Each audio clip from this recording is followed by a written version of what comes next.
नमस्कार, मैं रवीश कुमार। होली और दिवाली के अगले दिन अखबारों का दफ्तर खुलता है तब खबरों की कमी हो जाती है। कई बार विदेश समाचारों से पन्ना भरना पड़ता है और कुछ रूटीन टाइप की बैठकों को महत्वपूर्ण बनाकर हेडलाइन बनानी पड़ती है कि इन्होंने इनसे मुलाकात की है और उन्होंने उनसे मुलाकात की है। मतों की गिनती के दिन टीवी का मानव संसाधन बहुत थक जाता है, रिपोर्टर थक कर चूर हो जाते हैं। अखबारों में सारी समीक्षाएं हो भी चुकी होती हैं, अच्छी भी होती हैं, तो कुछ कहने के लिए खास बचता भी नहीं और राजनीति शपथ ग्रहण समारोह की तरफ शिफ्ट हो चुकी होती है। अभी अभी चुनाव हुआ तो सवाल करने के लिए सामने सरकार भी नहीं होती है, बनने की प्रक्रिया में होती है। तो रास्ता एक ही है कि क्या या तो पन्ना भरा जाए या कुछ ऐसे सवालों को लेकर हाजिर हुआ जाए जिस पर नए तरीके से सोचने का मौका मिले।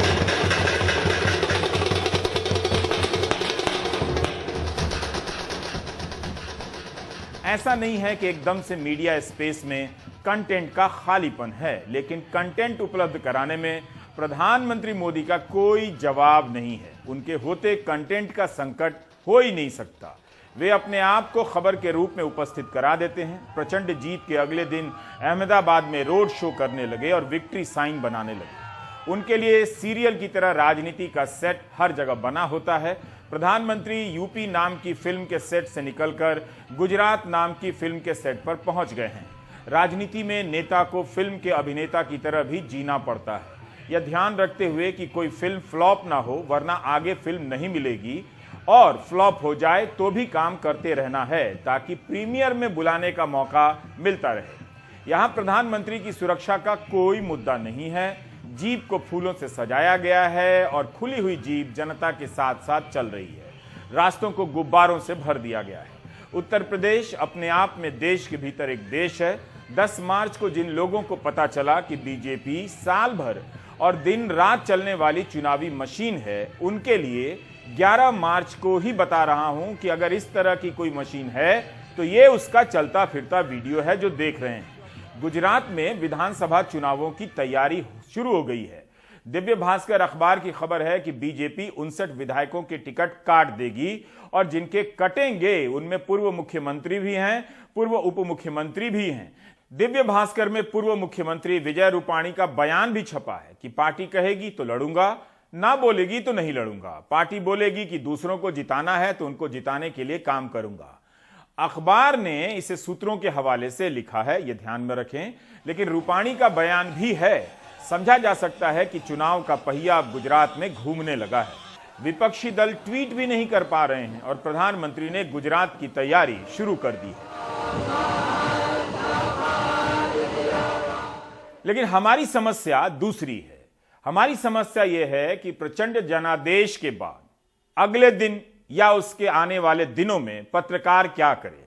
क्या वो सरकार का गुणगान शुरू कर दे या फिर अपने सवालों के साथ सरकार के सामने फिर से उसी तरह उपस्थित होना शुरू कर दे? जब भी बीजेपी को प्रचंड बहुमत मिलती है, मुझे लेकर कई तरह के मीम बनाए जाते हैं, लतीफे बनाए जाते हैं, चल रहे हैं, आपको मिले भी होंगे। ताने दिए जाने लगते हैं कि बेकारी, महंगाई, गरीबी, नौकरी और तमाम तरह की नाइंसाफियों के सवाल उठाना अब बंद कर दो, जनता हमारे साथ है। दूसरी तरफ जिन्हें लगा कि बीजेपी को हारना चाहिए, वे भी ठीक इसी तरह की बात करने लगे। बीजेपी के समर्थक ताना दे रहे हैं तो विरोधी उलाहना। उम्मीद है आप ताना और उलाहना का फर्क समझते होंगे। तो उलाहना देने वालों का कहना है कि मैं बेकारी, महंगाई, गरीबी के मुद्दे उठाना बंद कर दूं। इस देश की जनता ही ऐसी है, उसे इन मुद्दों से कोई फर्क नहीं पड़ता। जो जीता है और जो हारा है, दोनों पक्ष अपने अपने तरीके से एक पत्रकार और उसके काम का मजाक उड़ा रहे हैं। जबकि पत्रकार का काम है सवाल करते रहना, तब भी जब जनता उसके इस काम को कोई महत्व ना दे। आज पूरे दिन दोनों पक्षों से इस तरह के मुझे मैसेज आते रहे। एक ने कहा, महंगाई और कोरोना में अपनों की लाश के लिए भाग रहे लोगों की आवाज उठाकर आपने माहौल बनाने की कोशिश की। दूसरे ने कहा, मरने दीजिए जनता को, आप जीवन में कुछ और करना शुरू कर दीजिए। यह सवाल बेहद गंभीर है। दोनों पक्षों की तरफ से आ रहे ताने और उलाहने में एक बात मैंने नोट की कि सब चाहते हैं कि मैं जनता की बात ना करूं, उनसे नफरत करूं। क्या यह गंभीर नहीं है? क्या एक पत्रकार जनता की समस्या और सवालों से नफरत कर सकता है? उठाना कैसे बंद कर सकता है? रोजगार के मुद्दे पर वादा अखिलेश यादव को भी करना पड़ा और दूसरे दलों को भी। दोनों हार गए, लेकिन ऐसा भी नहीं था कि बीजेपी रोजगार के मुद्दे पर हिसाब नहीं दे रही थी। चुनाव शुरू होने से पहले रोजगार के दावों को लेकर करोड़ों रुपए के विज्ञापन दिए गए, दावे किए गए। संकल्प पत्र में बीजेपी ने लिखा कि पिछले 5 साल में 3 करोड़ रोजगार दिए गए या स्वरोजगार दिए गए और अगले 5 साल में हर परिवार में 1 रोजगार या 1 स्वरोजगार देंगे, हर परिवार में। इसका मतलब है कि अगले 5 साल तक रोजगार एक बड़ा सवाल रहेगा। हर परिवार से रोजगार या स्वरोजगार देने का वादा कोई छोटा भी वादा नहीं। इसलिए हमने सोचा है कि आज से ही, अभी से ही बेरोजगारी के सवाल को लेकर बात शुरू कर देते हैं। तो हमने यूपी के ही अलग अलग शहरों से इस मुद्दे पर लेकर नौजवानों से बात की। रवीश ने गोरखपुर के कुछ नौजवानों से पूछा कि क्या बेरोजगारी नाम के मुद्दे का राजनीतिक अंत हो चुका है। जनता में तरह तरह के लोग हैं। हाँ, युवा जब उनके ऊपर भी आएगी तो उनको भी समझ में आ जाएगा। अभी समझ में आए रेलवे भर्तियों में जो अनियमितता हुई है, हाँ। अभी उनको दिखाई है कितना बड़ा आंदोलन, स्वतः आंदोलन हुआ, कोई मीडिया नहीं क्रिएट किया, हाँ। ना कोई नेता क्रिएट किया, वो स्वतः आंदोलन किए और सरकार को झुकना पड़ा। कल ही रिजल्ट आया, कल ही अब नोटिस देना पड़ा उनको ग्रुप डी और एनटीपीसी का। आखिर ये जनता की वो है, डर है, तब सरकार ने अब एक समयबद्ध तरीके से अब भर्तियों को आगे करने का बोला ही है। अब देखते हैं कि क्या करते हैं। और मीडिया अगर ये नहीं उठाएगी तो सरकार बेलगाम घोड़े की तरह निरंकुश हो जाएगी। अच्छा। और इसीलिए मीडिया को उठाना चाहिए। और ट्रोल तो सर ट्रोल करते ही रहेंगे, आप लोग को इनको अवॉइड कीजिए। और आम जनता ट्रोल नहीं करती है, वही जो वीर खाली बैठे हुए उनको खुद नहीं पता है कि वो इस्तेमाल हो रहा है, खाली बैठे हैं ट्रोल कर रहे हैं। अरे कल को आपके ऊपर ही आएगा तो समझ में आ जाएगा कि ये किसके, हम चला रहे हैं बंदूक लेकिन निशाना ये ट्रोलिंग वाले आ गए हैं। ये कहना चाहते हैं सर कि हम लोग जैसे बीजेपी के सपोर्टर हैं, चाहे जैसे भी है पूरा, आपने बोला कि 80% सपोर्टर हैं, चलिए ठीक है, हम उसको मानते हैं। तो हम आपके चैनल से ही हम माध्यम से कहना चाहेंगे कि भाई युवाओं को रोजगार के जो मुद्दे हैं उसको उठाना चाहिए। हर मीडिया को, जैसे मीडिया अपनी एक प्रायोरिटी सेट करती है, कहीं ना कहीं उस प्रायोरिटी में कमी है। हम जेन्युइन मुद्दे हम ग्राउंड से जनता नहीं उठाती है, वो सिलेक्शंस में कहीं कहीं गड़बड़ी है। जैसे मान ली करीना कपूर का बच्चा हुआ, मीडिया क्यों कवरेज के लिए जाती? करीना कपूर तो मुद्दा उठा नहीं रहे, टीआरपी का मतलब है। तो हम ये कहते हैं कि सबको पता है कि कौन से मुद्दे जेन्युइन है, आप उठाते हैं, इसके लिए आपको साधुवाद। हम चाहते हैं कि हर एक मीडिया वाला इस मुद्दे को उठाए, प्रायोरिटी अपना सेट करे।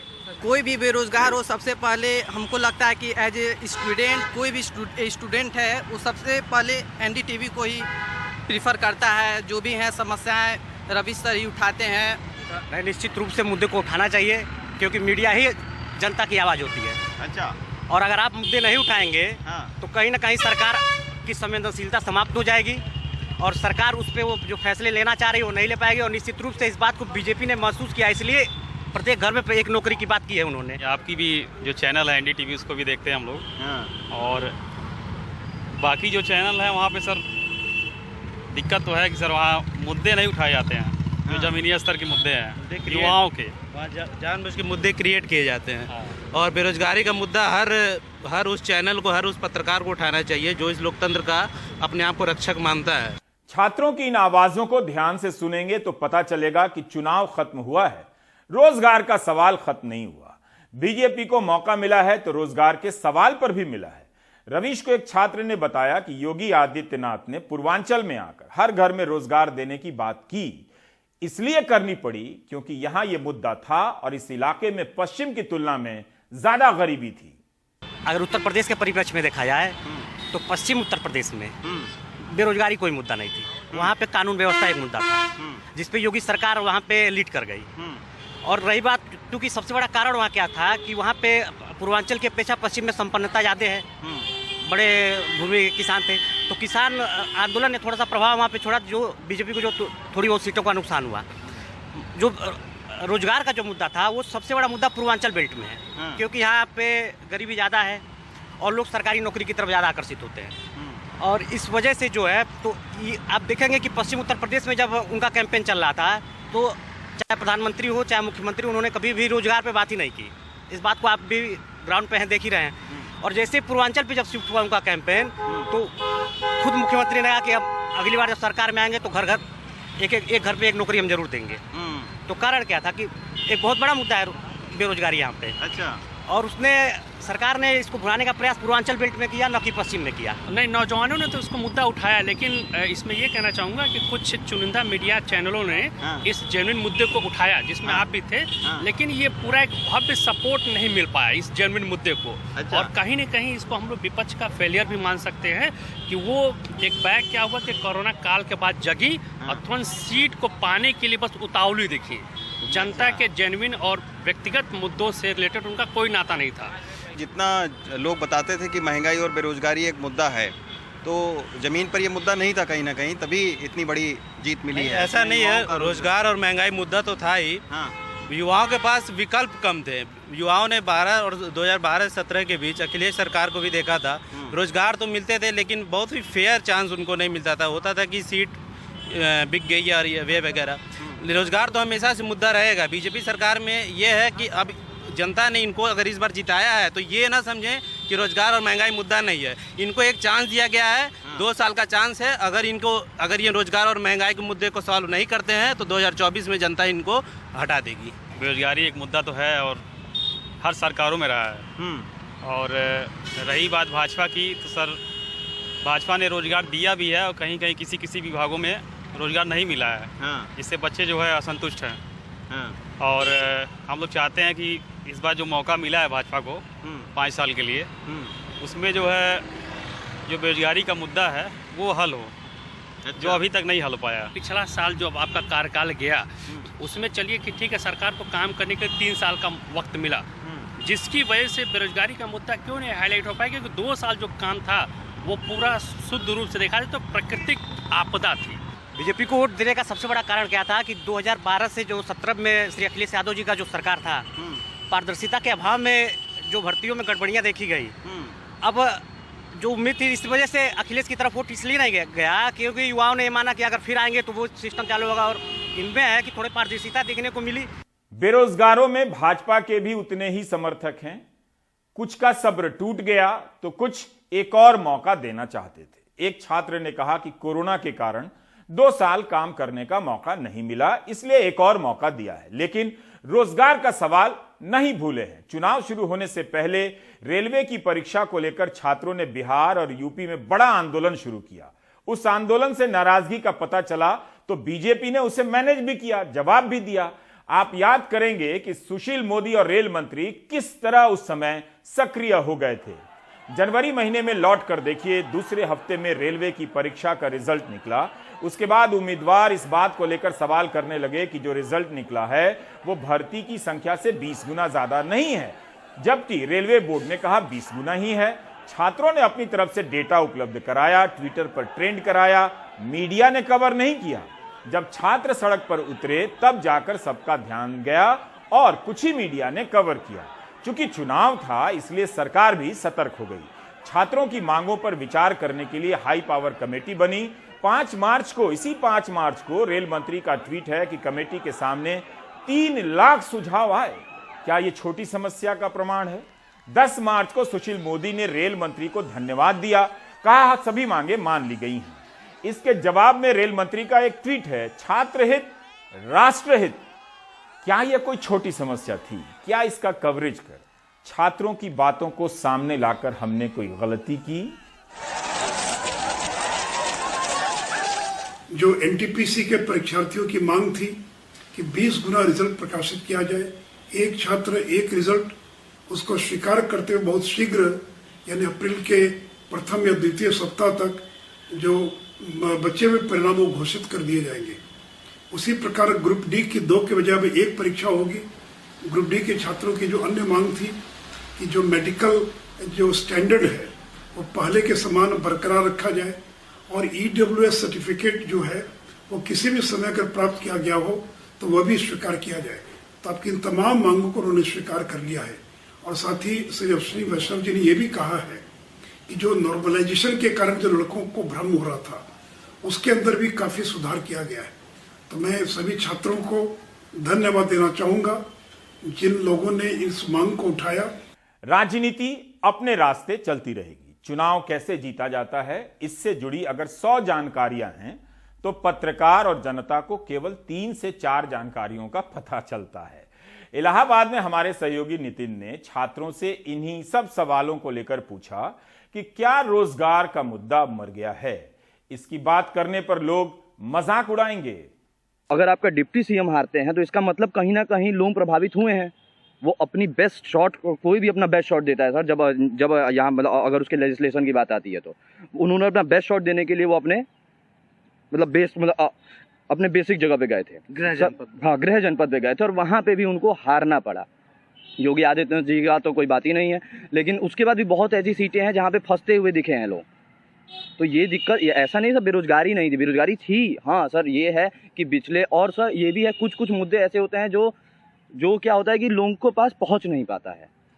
जैसे सर ऐसा नहीं था, हेल्थ जो इशू था, ये कोविड आया, इन्होंने बेरोजगारी के लिए तो बोल दिया कि कोविड आया, कि मतलब ये कोविड का दौर था, इस वजह से इसमें बेरोजगारी बढ़ गई।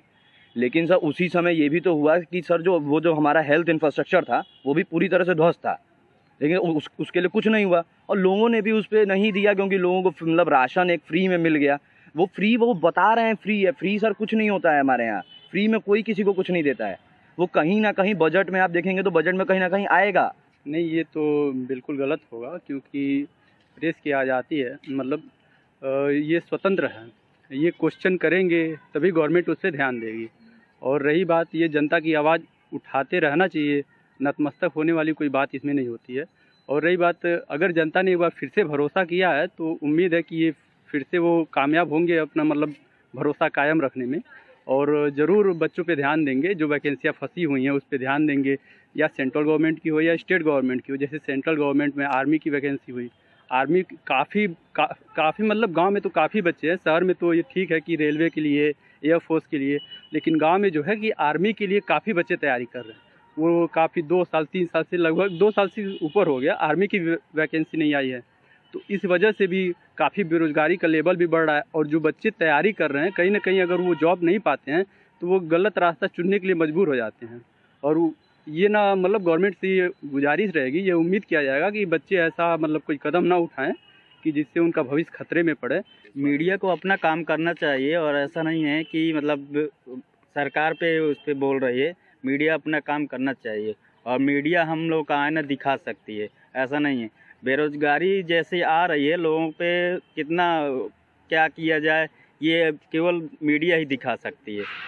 और भी जो चीज़ें हैं, बहुत सारी चीज़ें हैं, जैसे बेरोजगारी पे कहीं, या तो कहीं शिक्षा पे, या तो स्वास्थ्य पे, क्या कहाँ क्या हो रहा है, तो ये केवल मीडिया ही दिखा सकती है, और कोई नहीं। हम तो केवल वही 2-4 लोग इकट्ठा होकर वही बोल सकते हैं कि बस कुछ भी बातें बोल सकते हैं, लेकिन ऊपर तक नहीं पहुंच सकती हैं। लेकिन मीडिया एक ऐसी चीज़ वो है जो हम लोगों की आवाज़ को वहाँ तक पहुँचाती है। आप कैसे किसी पत्रकार को जनता से नफरत करने की सीख दे सकते हैं?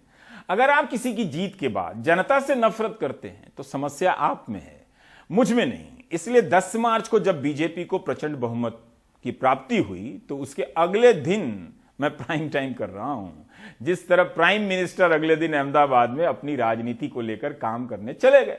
यह बात दर्शक के बीच रखनी चाहिए। बहुमत का सम्मान और सरकार से सवाल दोनों ही अलग अलग चीजें हैं। अब इस राशन योजना को ही लीजिए। इसका एक पक्ष है कि सरकार ने यूपी के 15 करोड़ लोगों को मुफ्त राशन दिया कोरोना के समय, यह अच्छी बात है। 1 किलो नून दिया, 1 किलो दाल दी, 1 किलो तेल दिया, सबको दिया। लेकिन एक दूसरा पक्ष है जिस प्रदेश में विकास के इतने दावे किए जा रहे हैं, उसकी अर्थव्यवस्था को नंबर 2 पर पहुंचाने का दावा किया जा रहा है। वहां पर 24 करोड़ की आबादी में 15 करोड़ गरीब क्यों हैं? तब क्या ऐसी आर्थिक नीतियों पर सवाल नहीं करने चाहिए जिन 15 करोड़ लोगों को आप इस हालत में पहुंचा दें कि वे 1 किलो तेल ना खरीद सकें? तो उनकी हालत और उस हालत के कारणों पर चुनाव के पहले और बाद बात होती रहेगी। सिर्फ इसलिए कि इन्होंने बीजेपी को वोट किया है, इनकी बात बंद नहीं की जा सकती। आर्थिक उदारीकरण और विकास के तमाम दावों के इसी दौर में यह सवाल उतना ही महत्वपूर्ण है कि इससे कम सैलरी वाली नौकरियां क्यों पैदा हो रही हैं। कम सैलरी में ज्यादा काम करने वाली नौकरियां पैदा होंगी तो एक तरह की नई गरीबी आपके सामने आएगी। योगी सरकार ने दावा किया कि 3 करोड़ लोगों को रोजगार दिया गया, तब फिर 15 करोड़ को मुफ्त अनाज देने की नौबत क्यों आई? किसी ने भी 3 करोड़ रोजगार के दावे को लेकर सवाल पूछा, उसकी पुष्टि की, उसकी खोज की? हजारों करोड़ का गोदी मीडिया उद्योग दिन रात सरकार का गुणगान करता रहता है। तब भी शिकायत इस बात से है और मुझसे है कि बेरोजगारी और महंगाई को लेकर बात क्यों कर रहा हूं। मीडिया के स्पेस में इसकी बात करने वाले कितने पत्रकार हैं, आप गिनिए। सरकार का गुणगान करने वाले कितने चैनल और कितने पत्रकार हैं, तराजू पर तौल लीजिए, स्थिति साफ हो जाएगी। जनता अब मुद्दा उसको बनाएगी जो टीवी चैनल का एंकर बताएगा। घर में जैसे ही आप टीवी स्क्रीन को ऑन करते हो, चीखता चिल्लाता टीवी स्क्रीन पर एंकर ये तय करता है कि आपके देश के वोटर की दशा और दिशा क्या होगी। जैसे ही आप घर की लॉबी में बैठकर टीवी देखते हैं तो आपका मन होता है कि हम उस पार्टी को देंगे जो हमें रोजगार देगी, अपराध मुक्त माहौल देगी और भ्रष्टाचार मुक्त शासन प्रशासन व्यवस्था देगी। लेकिन जैसे ही एंकर जितना तेज चलाता है वैसे ही हमारा मन बदलता है और मतदाता बूथ पर जाकर अपने वोट का जो अधिकार है उसको बदलता नजर आता है। टीवी का कोई भी चैनल जब खोलते हैं तो उसके ऊपर भी वही जाति और धर्म का कौन से चैनल को चेंज करें, कहाँ से हम जाके उन जो ठीक तरीके के शिक्षा के, स्वास्थ्य के कोई मुद्दे हैं, महंगाई के कोई मुद्दे हैं, वहाँ कहीं नहीं होते। सिर्फ जाति और धर्म और हिंदू मुस्लिम बोर हो गई है ये भारतवर्ष की जनता। इस मीडिया को सकारात्मक कदम उठाने चाहिए, ठीक तरीके से इन मुद्दों को उठाए। असल में पार्टियां यहाँ अपने हिसाब से मुद्दे बना रही हैं, फिर वो मुद्दे लोगों तक पहुँच रहे हैं, फिर लोग उस पर सोच रहे हैं, फिर उसको रिस्पांस दे रहे हैं। असल में हम अपने अस्तित्व को खो चुके हैं। हम उनके बनाए मुद्दों पे अपने मुद्दे बना रहे हैं, अपने मुद्दों पे चुनाव नहीं लड़ रहे हैं जो हमारे लिए ज़रूरी है। वो जो मुद्दे हमें सौंप रहे हैं, हमारी लड़ाई उन्हीं पे, हम उन पे लड़ रहे हैं। वो कहीं ना कहीं हमने अपना सोचने की क्षमता को खो दिया ये, क्योंकि उन्होंने पहले इतना नहीं बात होता था नेशनलिज्म पे, इतना हम बात नहीं करते थे कि भारत पाकिस्तान और भारत चाइना। हम कहीं ना कहीं भारत चाइना की लड़ाई में एक और चाइना बनाते जा रहे हैं। हम कहीं ना कहीं मैन्युफैक्चरिंग हब बनाते बनाते दुनिया उसको नकार रही है चाइना को। अब कहीं ना कहीं ये एक्सेप्ट करना पड़ेगा कि हम चाइना से टक्कर के चक्कर में एक और चाइना क्रिएट कर दें। न्यूज़ का भी बहुत अहम योगदान है, क्योंकि न्यूज़ ही सरकार की आवाज़ को यहाँ तक और यहाँ की आवाज़ को वहाँ तक ले जाती है। तो एक प्रॉपर कॉन्टेक्ट जो खो चुका है, जो मुझे लगता है जो न्यूज़ का शिफ्टिंग है वो गवर्नमेंट की साइड ज़्यादा है और लोगों की साइड कम है। आज बिहार के मगध विश्वविद्यालय के एक छात्र ने पत्र लिखा और उसके बाद कई छात्रों के उसी तरह के पत्र आने लगे कि सभी 2018 से 21 के सत्र के छात्र हैं। 2021 में ही ग्रेजुएशन की पढ़ाई पूरी हो जानी चाहिए थी, लेकिन अभी तक 2 वर्ष के ही इम्तिहान हुए हैं। ऐसे सवालों से देश के तमाम राज्य भरे पड़े हैं। हमारे पास संसाधन भी नहीं है कि हम सभी की आवाज को उठा सकें, सब पर रिपोर्ट कर सकें, इसलिए मना भी करना पड़ता है। उन्हें भी मना किया, लेकिन आपको बता रहा हूं, मुमकिन है मगध विश्वविद्यालय के ये छात्र, उनका परिवार बीजेपी का ही वोटर हो, लेकिन क्या यह सवाल अहम नहीं है कि उसका करियर इसलिए बर्बाद कर दिया जाएगा? इसे उठाना गलत कैसे हो सकता है? आप चाहेंगे कि आपके बच्चे जहां पढ़ रहे हैं वहां 2-3 साल तक इम्तिहान ही ना हो, रिजल्ट ही ना आए, कोरोना की दूसरी लहर के कवरेज पर सवाल उठाए जाने लगे। लेकिन क्या उसका जवाब जनादेश से मिल गया है? अभी तक दुनिया भर के देशों में कितने लोग मरे इस दौरान, इसे लेकर रिसर्च हो रहे हैं, नए नए आंकड़े आते जा रहे हैं। भारत में सुप्रीम कोर्ट की पहल पर सरकार को कोरोना से मरे लोगों के परिजनों को 50,000 रुपए का मुआवजा दिया जा रहा है। तो यह सब कैसे हो रहा है? किसी के सवाल करने से ही हो रहा है।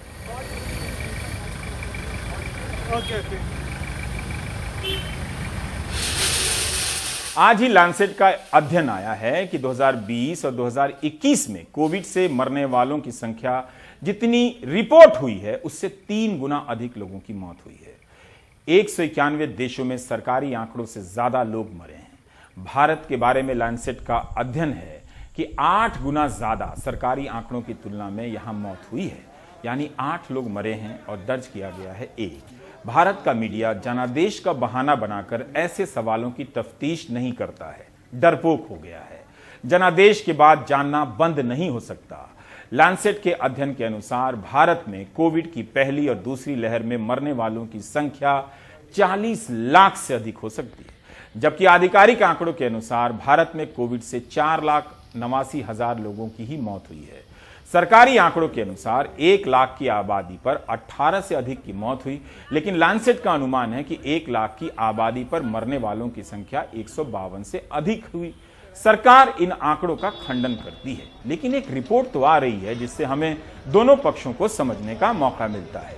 बिहार में तो सरकारी आंकड़े उसका 26 गुना ज्यादा लोग मरे हैं कोरोना की 2 लहरों में। यूपी में आधिकारिक संख्या से 22 गुना से अधिक मौतें हुई हैं, असम में 19 गुना और छत्तीसगढ़ में 11 गुना ज्यादा लोग मरे हैं। अगर इस देश में मीडिया होता, कोई स्वतंत्र संस्था होती तो घर घर से मरने वालों की सूची तैयार कर देती, लेकिन ऐसे प्रयास नहीं किए जा रहे। कहां तो कहना चाहिए कि ऐसा क्यों नहीं हो रहा, लेकिन ताने दिए जा रहे हैं कि जनादेश आया है, कोरोना की दूसरी लहर का कवरेज आपने क्यों किया, क्यों लोगों की मदद की। जानने की प्रक्रिया बंद नहीं हो सकती। लैंसेट का यह अध्ययन बता रहा है कि हमारे दौर की सबसे बड़ी आपदा के बारे में कितना कुछ जानना बाकी है। दुनिया में इस वक्त तेल के बढ़ते दामों की भारी तबाही है। पिछले साल जब युद्ध नहीं था तब भारत में सबने तेल के दाम झेले हैं। दबाव इस बार भी है, और क्या होगा, हिमांशु की रिपोर्ट। यूक्रेन का युद्ध भारत समेत पूरी दुनिया की अर्थव्यवस्था की रफ्तार पर असर करेगा, ये इंटरनेशनल मॉनेटरी फंड की चेतावनी है। सोमवार को आईएमएफ की मैनेजिंग डायरेक्टर के जॉर्जीवा ने वॉशिंगटन में इस बारे में आगाह किया। जॉर्जीवा के मुताबिक भारत अपनी तेल और ऊर्जा की जरूरतों के लिए आयात पर काफी ज्यादा निर्भर है। साफ है कि भारतीय अर्थव्यवस्था पर सबसे ज्यादा असर ईंधन के दामों को लेकर होगा। भारत ये आयात करता है और इनकी कीमतों में बढ़ोतरी का इस पर बुरा असर होगा। विधानसभा चुनावों के दौरान पूरे देश में पिछले 4 नवंबर से और दिल्ली में 1 दिसंबर के बाद से पेट्रोल और डीजल की कीमतों में कोई बदलाव नहीं किया गया है। पिछले 126 दिनों में ब्रेंट क्रूड ऑयल की कीमत करीब $81 प्रति बैरल से बढ़कर इसी हफ्ते बुधवार को $131 प्रति बैरल के पार चली गई थी। शुक्रवार को ब्रेंट क्रूड ऑयल की कीमत घटकर $111 प्रति बैरल के करीब हो गई, लेकिन यूक्रेन युद्ध संकट को लेकर अनिश्चितता बढ़ती जा रही है। कच्चा तेल महंगा होने से भारत का आयात बिल बढ़ता जा रहा है। Economic forecasting agency India ratings and research ने आगाह किया है कि यूक्रेन रूस युद्ध की वजह से भारत का करंट अकाउंट डेफिसिट इस साल की तीसरी तिमाही में बढ़कर $23.6 बिलियन पहुंचने की आशंका है। ये पिछली 13 तिमाही में सबसे ज्यादा है। मार्च 2022 में डॉलर के मुकाबले रुपए की औसत कीमत 76 तक रहने का अंदेशा है। क्या यूक्रेन संकट की वजह से अंतर्राष्ट्रीय तेल बाजार में तेजी से महंगे होते कच्चे तेल की वजह से भारत में जल्दी ही पेट्रोल डीजल के दाम बढ़ेंगे? सूत्रों के मुताबिक पिछले 126 दिनों में कच्चा तेल महंगा होने से पेट्रोल डीजल की कीमतों में प्रति लीटर 12 रुपए से ज्यादा की बढ़ोतरी की जरूरत होगी। आज की डेट में जो हमारी प्लानिंग है, जो वर्किंग है, वो सारी इस बात पे अराउंड थी कि जो क्रूड ऑयल का प्राइसेज है वो $75 और $80 के बीच में रहेंगे। अब वो बढ़कर अगर $100 क्रॉस कर जाते हैं, $110 रहते पर बैरल आते हैं, तो नेचुरली सवाल आए कि 2-3 इमीडिएट इम्पैक्ट आते हैं। एक तो आपका इंपोर्ट बिल बढ़ जाएगा क्योंकि हमारी डिपेंडेंस इंपोर्ट के ऊपर बहुत है। इंपोर्ट का अगर ये बिल बढ़ता है तो ऑयल के प्राइसेस बढ़ते हैं, और ऑयल के प्राइसेस इंडिया में बढ़ते हैं तो पेट्रोल डीजल भी महंगा होगा, और पेट्रोल डीजल महंगा होता है तो नेचुरल है कि महंगाई आएगी, और इन्फ्लेशन ऑलरेडी 6% के लगभग टच कर रहा है। अगर 1% महंगाई और बढ़ती है तो आप देख सकते हैं कि अर्थव्यवस्था पे कितना भारी संकट आएगा। रूस और यूक्रेन के बीच युद्ध गहराता जा रहा है, और इस वजह से अंतर्राष्ट्रीय तेल बाजार में कच्चे तेल की कीमतों में उथल पुथल भी बढ़ती जा रही है। इस बढ़ती अनिश्चितता की वजह से जहां एक तरफ भारत सरकार का तेल आयात बिल बढ़ता जा रहा है, करंट अकाउंट डेफिसिट को लेकर चिंता बढ़ती जा रही है, वहीं दूसरी तरफ तेल कंपनियों पर भारत में पेट्रोल और डीजल की कीमतों में बढ़ोतरी का दबाव भी बढ़ता जा रहा है। जाहिर है यूक्रेन युद्ध के आर्थिक असर से निपटने की चुनौती भारत के लिए बड़ी होती जा रही है। दिल्ली से हिमांशु शेखर, एनडीटीवी इंडिया। दिल्ली में 31 जनवरी से आंगनवाड़ी वर्कर हड़ताल पर हैं। 38 दिनों से इनकी हड़ताल चल रही है, लेकिन अब उपराज्यपाल ने हड़ताल पर एस्मा लगा दिया है। लेकिन आज जंतर मंतर पर आंगनवाड़ी वर्कर ने फिर से प्रदर्शन किया। इनकी मांग है कि आंगनवाड़ी वर्कर का वेतन 25,000 और हेल्पर की सैलरी 20,000 हो, पक्के कर्मचारी का दर्जा मिले और पेंशन भी। जिन 27 कर्मचारियों को निकाला गया है उनकी बहाली हो। इस आंदोलन के बाद केजरीवाल सरकार ने आंगनवाड़ी वर्कर की सैलरी 9,500 से 12,000 कर दी और हेल्पर की सैलरी 4,000 से 6,000। दिल्ली सरकार का कहना है कि हरियाणा में 12,000 रुपए मिलते हैं, जबकि दिल्ली में 12,700। देश भर से उठ रही ऐसी मांगों से एक आवाज आ रही है कि कम सैलरी वाले लोगों का अब घर नहीं चल पा रहा है, काम ज्यादा है, वेतन बहुत कम। इस दबाव से अलग अलग वर्ग परेशान हैं। ऐसी मांगों को सरकारें कब तक अनदेखा करेंगी? आखिर छत्तीसगढ़ और राजस्थान में पुरानी पेंशन की बहाली हुई, करनी पड़ी, और अन्य राज्यों में मांग उठ रही है क्योंकि रिटायरमेंट के बाद लोगों का घर नहीं चल पा रहा है। ये एस्मा का कानून सिर्फ और सिर्फ गवर्नमेंट एम्प्लॉइज यानी कि सरकारी कर्मचारियों पर लगाया जाता है, लेकिन सरकार आज आंगनवाड़ी कर्मियों को वॉलंटियर वर्कर्स कहती है, स्वयं सेविकाएं कहती हैं। एक तरफ यह हमें स्वयं सेविकाएं कहते हैं, दूसरी तरफ हमारे संघर्ष का दमन करने के लिए हमारे ऊपर एस्मा जैसा कानून लगाते हैं। हम आने वाले दिनों में, हम जल्द ही आने वाले सोमवार को सरकार उपराज्यपाल द्वारा इस एस्मा के कानून को कोर्ट में चैलेंज करेंगे। इसको कोर्ट में ये बात रखेंगे कि अगर आप हमारे ऊपर एस्मा जैसा कानून लगा रहे हो तो आप हमें सरकारी कर्मचारी का दर्जा दो। अगर आप हमारे काम को एकदम आवश्यक सेवाओं में गिन रहे हो तो हमें सरकारी कर्मचारी का दर्जा दो। अगर आप सरकारी कर्मचारी का दर्जा नहीं दे सकते हो तो एस्मा का कानून तत्काल रद्द करो। तो हम अपनी जवाबदेही को लेकर बेहद स्पष्ट हैं। इसके प्रति हमारी समझ जनादेश के अनुसार नहीं बदलती है, यह निरंतर है और यही हमारा काम है। हम सवाल करते रहेंगे, बेरोजगारी के भी सवाल उठाएंगे और महंगाई के भी। आप ब्रेक ले लीजिए। रोजगार है कहाँ? रोजगार तो बंद कर दीजिए। रोजगार चलेंगे तो इंसान का पूर्ति होगी, नहीं चलेंगे तो। पिछले 5 साल में लगता है महंगाई कम हुई है? नहीं। फिर वोट क्यों दिया गया सरकार को? अरे वोट तो देना ही पड़ेगा सरकार को। किसको? मतलब ऑप्शन भी तो है, कांग्रेस को दे सकते हैं। नहीं, मोदी ने बहुत काम किया। हाँ। मोदी ने इतना काम किया, कर नहीं सका था कोई, आज तक नहीं करा। इतने दिन हो गए। वो पहले तो उसका कश्मीर का मुद्दा, उन्होंने एकदम झंडा गड़ाया। उसके बाद ये कहना 3 लाख का। लोगों ने मोदी फैक्टर को वोट दिया है, न कि यहाँ के जो लोकल विधायक है इतने कोई खास काम नहीं करता है, वो सिर्फ अपने अपने आदमियों का काम करता है।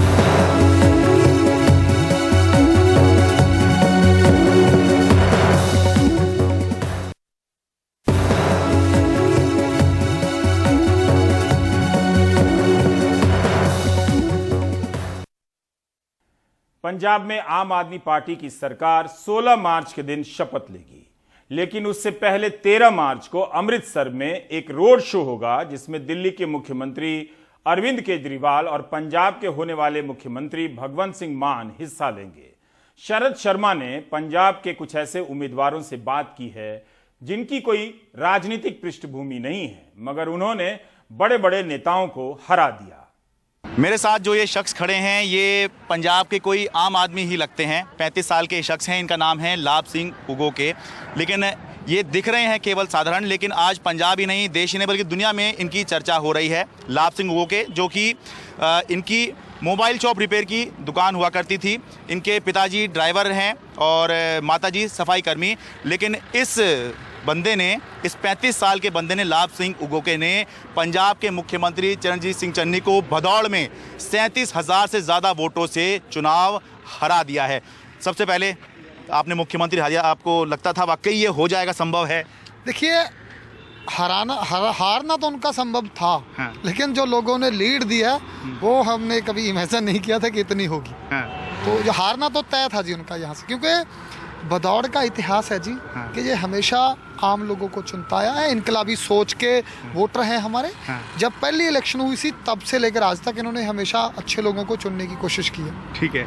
10 मार्च ने आपकी ज़िंदगी किस तरह से बदल दी है कि पहले एक आम बंदा था, शायद कोई नहीं जानता था आपको। आप 2013 से आम आदमी पार्टी में जुड़े थे लेकिन शायद कोई जान नहीं रहा था। आप कैंडिडेट भी बने तब भी उतनी चर्चा नहीं थी, लेकिन 10 मार्च के बाद में बहुत से फ़ोन आ रहे होंगे, रिश्तेदार और पास पड़ोस वाले। अच्छा, कल का मतलब कल जो फ़ोन कॉल्स है 1500 तो मिस कॉल्स हैं जिन्हें हम उठा नहीं सके। मतलब इतना प्यार दुनिया भर से जहाँ पंजाबी रहते हैं। और मैं मीडिया का धन्यवाद करना चाहूँगा कि जिस लैंग्वेज को हम जानते नहीं उसमें भी मेरी न्यूज़ चल रही थी। मुझे नहीं पता कि वो कौन सी लैंग्वेज है भारत की, वहाँ भी मेरी न्यूज़ चल रही है कि ये बंदा चन्नी के खिलाफ लड़ रहा है। पहले तो अपनी पहली प्रतिक्रिया कि आपने जो सबसे हॉट सीट थी उसमें नवजोत सिद्धू को हरा दिया, बिक्रम सिंह मजीठिया को हरा दिया और सबको हैरान करते हुए चुनाव निकाल के ले गई। देखिए ऐसे है कि ये चुनाव बदलाव का चुनाव था। सो ये जीत भी लोगों की जीत है और कहीं ना कहीं आवाम, पंजाब के लोग जो हमारी रिवायती पार्टियां थी उनसे इतने दुखी परेशान थे कि उस सारे चक्कर में वो लोग आइडेंटिटी पॉलिटिक्स का कंसेप्ट भी भूल गए, जिसके लिए पंजाब हमेशा से जाना जाता था।